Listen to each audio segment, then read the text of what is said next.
definitely. And as you were saying that, I was kind of thinking, you know, that capacity and capability, organizations are pretty agile now in how they resource themselves. But obviously there's a limit to the capacity that they can carry themselves all of the time, because they might only need certain capabilities or certain levels of capacity for particular things. They need to flex that, and they need to, you know, as you said before, respond to uncertainty, respond to a changing environment.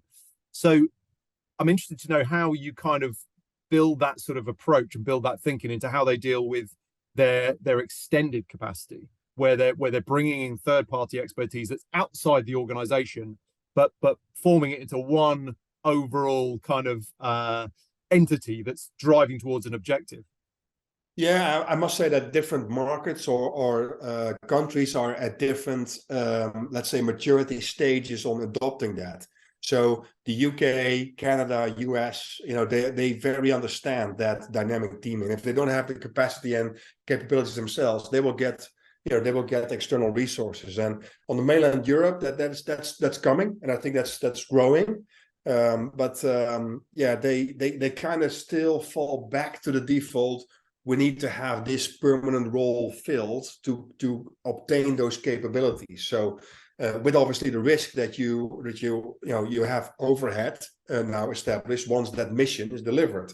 So this is all about being dynamic. It's about, we see a situation, there is a problem, we need the capabilities and skill set. Where, you know, we have 80% of that internal, we need 20%, you know, coming externally to solve that. Once it's solved, that 20% goes out, and there's 80% are going back to their day jobs again, right? So it is about that dynamic approach of doing that. And it is a slowly but steady journey that businesses are going on. So it varies in which sector as well.